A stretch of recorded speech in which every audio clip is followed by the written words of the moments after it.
Good morning. Today is the second Sunday of Great Lent, and we commemorate St. Gregory of Palamas, the patron saint of monks who practice prayer and silence. These monks were called hesychasts and worked for constant stillness and silence in their hearts. They lived on Mount Athos, hidden from the world by cliffs and seas. And because of their practice of stillness, they were given visions of God as light. But this was by no means a new practice. The pursuit of inner stillness is ancient, going back to the first days of Christianity, especially the Desert Fathers. In the 4th century, Evagrius tells us, "Let stillness be the criteria for testing everything." Monks actually still live in these ancient caves where early hesychasts lived, still practicing inner stillness and silence. But what do these monks have to offer us today? Our life is deeply noisy as modern people. We wake up and immediately check our smartphones with notifications pulling our attention in many different directions. We have the television constantly blaring in the background when we're cooking and eating. We can't even pump gas without advertisements. We all know about the addictive nature of apps like TikTok and Instagram and others.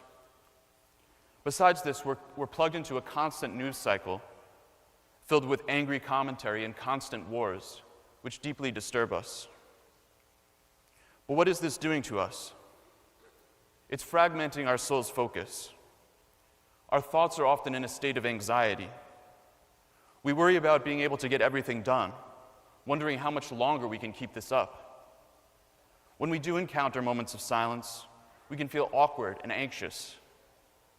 We're not used to silence and all and struggle to be silent with others. All of this commotion consumes us and does not allow us to turn within. But Jesus offers us a different way. The disciples were distracted people as well. They were distracted by political aspirations and who would be leader among them, constantly misunderstanding what Jesus says to them. But Jesus says to them and to us, "The kingdom of heaven is within you." What a remarkable thing to say. God's kingdom, the place where God rules, is within you. Within us there is a place of deep love, compassion, and joy at our core that no negative thoughts or feelings can touch. Those who trust in the Lord are like Mount Zion. We're a mountain unshakable by the wind. When we turn within, we find our true self, the image of God. We find Christ. In each of us, there's an old man and a new man. There's Adam and Christ. St. Irenaeus says that Adam was like a child in the garden. As those of you who have raised children know, the first thing a child does when it's born is it cries, "Wow, I want, I need, give me." In silence, we learn to quiet and calm Adam and allow Christ to emerge. We still carry that little child within us that is impulsive, emotional, wants what he wants when he wants it. But in silence, we learn to still our fragmented craving and allow a peace that surpasses understanding to flourish. But this is not easy at all. In fact, it's very difficult. Today we heard in the gospel about 4 men carrying a paralytic who opened up the roof to see Jesus. Stop and think about that. They opened up the roof to see Jesus. But what about us? How do we compare? We're here because we know this is important, perhaps to see family and friends or because it gives us peace.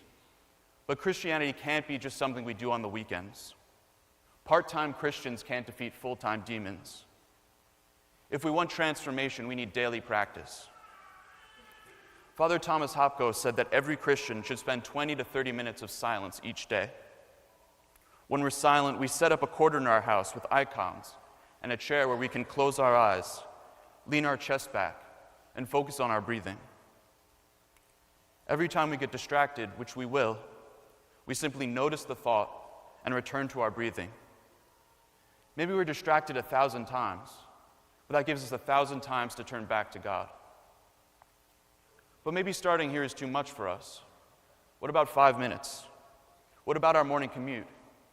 Everyone complains about the traffic, but what if we turned our commute into a time for silent prayer, focusing on our breath and the prayer word, or the Jesus prayer?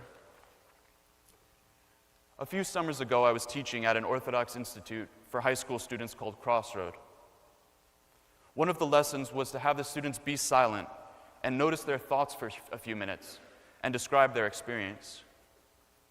One participant said, "Wow, it's like there's another layer that's watching the thoughts." That's the inner Christ we're talking about, that is simply the witness of the thoughts, that's not caught up in the inner drama. Our thoughts determine our lives. Instead of being simply passive victims of the thoughts, through practice we can be aware and even choose which thoughts we give attention to. Do we choose thoughts of love, peace, joy, and patience, or thoughts of anxiety, shame, and despair? We practice this inner stillness in order to use it in our daily lives. This isn't just passive sitting around. It has a deep impact on how we live. St. John Climacus says the true hesychast is the one who enshrines the bodiless within the body, also known as bringing our minds back to where our bodies are. Before we can even begin to love God our neighbor, we have to be present. We have to live within the now, the only moment we have. In the present moment, we're calm and collected, able to act rather than simply react to everything life brings us. The present moment is filled with joy if we can access it. But this takes effort. It's very difficult for us to focus, but we don't have to be passive victims of the noise. We can learn to move past the crowd of our thoughts, just like the men did today in the gospel reading. There was a huge crowd surrounding Jesus, but the men didn't let that stop them, and it shouldn't stop us either. One of my favorite times to practice is while walking. Feeling our steps as we touch the ground, mixed with attention to the breath, is a fantastic way to bring ourselves back to the present moment. We can combine this with a Jesus prayer, or just simply the name Jesus. We have the ability to practice in our homes. When we've reached our limit at the end of a long day and are about to yell at our family, we can focus on our breath. Inhale and exhale deeply so that your chest and stomach are inflated, to reach that part of yourself that's untroubled by negative emotions. You can say, "Lord, have mercy," while you do it, to add another layer. Listening is the key to almost every relationship, whether personal or professional. To truly listen to someone, we have to be still inside. We have to reach that part of us that is loving and compassionate, that will simply listen to another person's needs. We have to put our own needs aside in order to listen to our partner or our children. If we don't, we can simply project our own fears and insecurities on others. We may take our partner's cry for help as an attack rather than a need for love. We can hear the needs of our children as critiques of our parenting instead of places where they need love. But silence is first and foremost where we learn to listen to God and to find Him. "Be still and know that I am God," the Psalms say.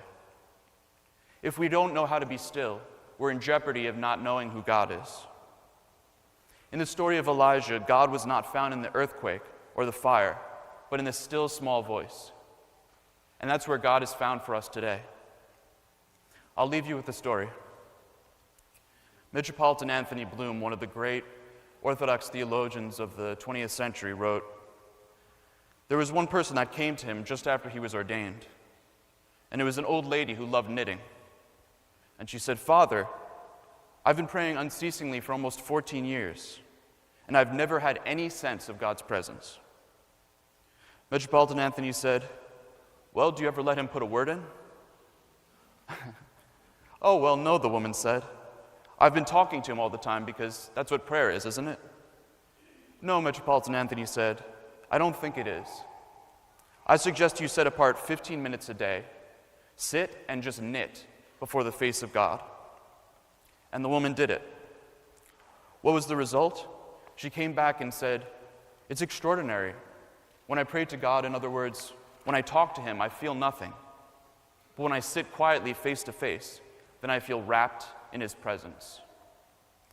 My prayer is that you will all find peace and stillness in your life. God bless you.